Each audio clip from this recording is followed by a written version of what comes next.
வணக்கம் நட்புக்களே, எல்லாரும் எப்படி இருக்கீங்க? இன்றைக்கு நாம இந்த குட்டி கதையில பார்க்க போறது சொல்லி உன்னுடைய வெற்றிக்கு என்ன காரணம்னு. ஆமாங்க, ஒரு வெற்றியை தீர்மானிப்பது எது? ஒருவனுடைய வெற்றியை தீர்மானிப்பது அவனுடைய கடின உழைப்பா, அவனுடைய விடாமுயற்சியா, அவனுடைய திறமையா?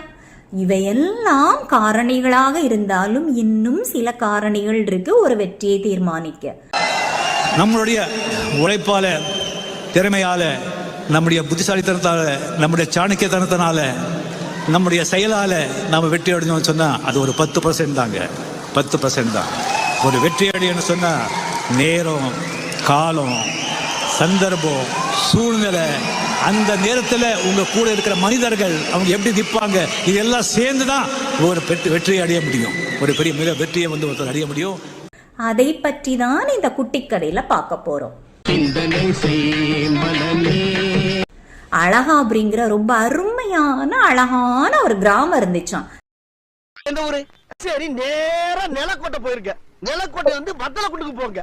போற வழியில 3 கிலோமீட்டர்ல ரைட் சைட்ல அழகாபுரின்னு ஒரு அழகான கிராமங்க. அப்படியே மிஸ் ஆகி வத்தலக்குண்டுக்கு போயிட்டீங்கன்னா அங்க இருந்து வர்ற வழியில 3 கிலோமீட்டர்ல இறங்குனீங்கன்னா லெப்ட் சைட்ல அழகாபுரிங்க. அந்த கிராமத்துல கார்த்திக்ங்கிறவன் வாழ்ந்துட்டு வந்தானா.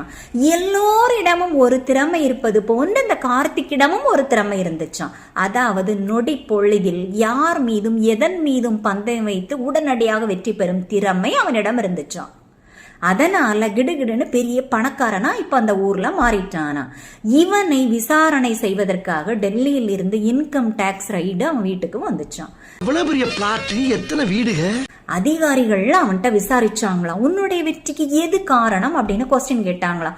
கார்த்திக் சொன்னானா, சரியான நேரத்தில் சரியான சந்தர்ப்ப சூழ்நிலையில் எனக்கு கிடைக்கின்ற வாய்ப்பை முறையாக பயன்படுத்தி என்னை சுற்றி இருக்கின்ற மனிதர்களையும் பயன்படுத்தி நான் பெற்று வைத்து தான் சார் இந்த அளவு பணக்காரனா மாறினேன் அப்படின்னு சொன்னானா. இந்த அதிகாரிகள் அதை நம்பவே இல்லையா. இவனை விசாரணை செய்வதற்காக டெல்லியில் இருக்கக்கூடிய பெரிய அலுவலகத்துக்கு இவனை கூட்டிட்டு போனாங்களாம். அங்க இருக்கக்கூடிய பெரிய அதிகாரிகளிடம், என்னாச்சு, அதை ஏன் சார் கேக்குறீங்க?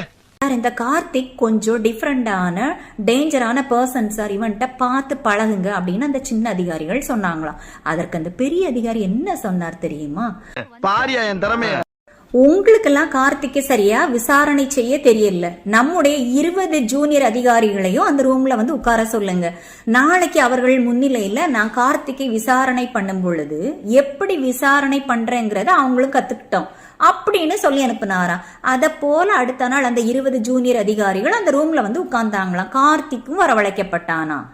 இப்ப கார்த்திக் அந்த பெரிய அதிகாரியிடம், நான் பந்தயம் வச்சுதான் சார் வெற்றி பெற்றேன், வேணா உங்க உடம்பு மேலேயே நான் பந்தயம் வச்சு காட்டட்டுமா அப்படின்னு கேட்டான். அந்த பெரிய அதிகாரியும், சரி ஏன் உடம்பு தானே, அப்படி என்னதான் வைக்கிறேன்னு பாப்போம், 100 ரூபா பந்தயம் அப்படின்னு சொன்னாராம். கார்த்திக் சொன்னானா, சார் உங்க முதுகுல 1 ரூபா சைஸ்ல கருப்பு கலர்ல ஒரு மச்சம் இருக்கு சார் அப்படின்னு சொன்னானா. அதிகாரியும், ஏன் உடம்புப்பா அப்படி ஒரு மச்சமே கிடையாது அப்படின்னு சொன்னாராம். கார்த்திக் சொன்னானா, சார் நேத்து வரைக்கும் இல்ல, ஆனா இன்னைக்கு இருக்கு சார் அப்படின்னு சொன்னானா. அதிகாரியும் அவருடைய சட்டையை கழட்டி கொண்டு, எங்க இருக்கு பாரு, இப்ப தோத்தியா, 100 ரூபாய் எடு, நான் தான் 100 ரூபாய் ஜெயிச்சேன் அப்படின்னு சொன்னாராம்.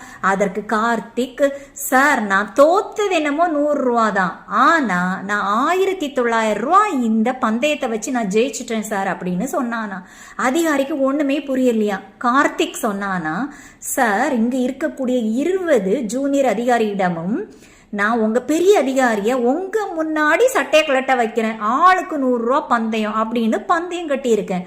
இப்ப நீங்களாவே சட்டையை கலட்டிட்டீங்க, இப்போ இந்த பந்தயத்துல நான் தான் சார் ஜெயிச்சேன் அப்படின்னு சொன்னானா. சொல்லிட்டே சொன்னானா, சார் ஒரு மனிதனுடைய வெற்றியை தீர்மானிப்பது அவனுடைய கடின உழைப்பு, அவனுடைய விடாமுயற்சி, அவனுடைய திறமை, இது மட்டுமே இல்லை சார். சரியான நேரத்துல சரியான சந்தர்ப்ப சூழ்நிலையில தன்னை சுற்றி இருக்கும் மனிதர்கள் மத்தியில எவன் ஒருவன் தன்னுடைய திறமையை சரியான முறையில் வெளிப்படுத்தி காட்டுறானோ அவன்தான் சார் வெற்றி பெறுகிறான் அப்படின்னு சொன்னானா.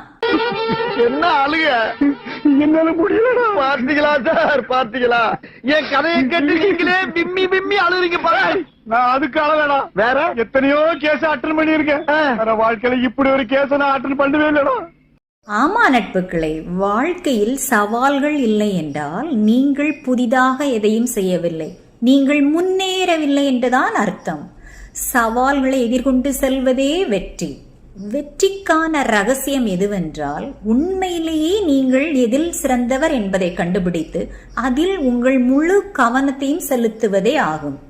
வெற்றிக்கும் தோல்விக்கும் இடையே சிறிய வித்தியாசம்தான். கடமையை செய்தால் அது வெற்றி, கடமைக்காக செய்தால் அது தோல்வி.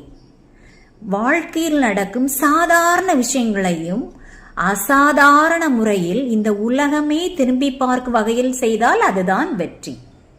வெற்றி புத்திசாலிகளின் சொத்து. வெற்றி அவ்வளவு தொலைவிலும் இல்லை, தோல்வி அவ்வளவு பக்கத்திலும் இல்லை. இதை விட்டுவிட வேண்டும் என்ற எண்ணம் எனக்கும் இல்லை. இந்த பதிவு உங்களுக்கெல்லாம் பிடிச்சிருந்ததுன்னா லைக் பண்ணுங்க. இதை போல தொடர்ந்து வரணும்னா இந்த சேனலை சப்ஸ்கிரைப் பண்ணிக்கோங்க. உங்களோட கருத்துக்களை கமெண்ட் பாக்ஸ்ல தெரியப்படுத்துங்க.